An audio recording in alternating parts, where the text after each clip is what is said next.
আর যেহেতু শুভ একটু বাড়িতে ছিল, তো আজকে ভাবলাম একটু সিঙ্গাড়া বানাই।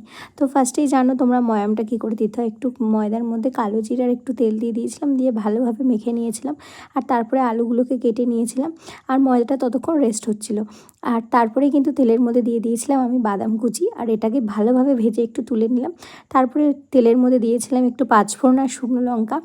আর এবার আমি আলুটা দিয়ে দেবো, আর তার মধ্যে দিয়ে দেবো একটু হলুদ গুঁড়ো সামান্য পরিমাণে, আর দিয়ে দেবো একটু কাশ্মীরি লঙ্কার গুঁড়ো, দিয়ে দেবো একটু ধনে গুঁড়ো আর একটু নুন, দিয়ে ভালোভাবে ওটাকে কষিয়ে নেবো আলুটাকে।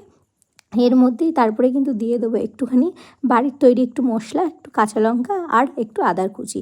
আর কিছুই দেবো না, একদম সিম্পল ওয়েতেই বানাচ্ছি আজকে সিঙ্গাড়াটা। আর কেমন হচ্ছে না হচ্ছে অবশ্যই তোমরা কিন্তু কমেন্টে জানাবে।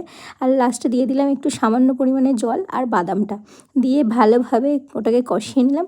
আর আলু কিন্তু আমাদের অলমোস্ট রেডি, সামান্য একটু চিনি ছড়িয়ে জাস্ট রেখে দাও, একদম মিষ্টির দোকানের মতনই হয়ে যাবে তবে আলুর মাখাটা। আর এবার আমি একটাই পালা, জানো কি করতে হবে, এবার ভালোভাবে সিঙ্গাড়ার কোণ বানাতে হবে।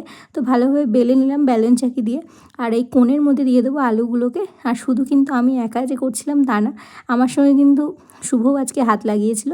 আর এটা কিন্তু তোমরা একদম ঠান্ডা তেলের মধ্যে দিয়ে দেবে, তারপরে তেলটা গরম করতে দেবে, দিয়ে কিন্তু ভালোভাবে ভাজবে। আর এখানে দেখতেই পাচ্ছ শুভও কিন্তু শেপ বানাতে ব্যস্ত, মানে সিঙ্গাড়ার শেপ দিতে। আমরা জানি না, প্রথমবার যেহেতু বানাচ্ছি অতটা ভালো হয়নি। আর কেমন বানিয়েছি কমেন্টে অবশ্যই জানিও, আর আওয়াজটা তোমাদের একটু শোনাই। তো আওয়াজটা শুনে আশা করি বুঝতে পারছো কেমন হয়েছে।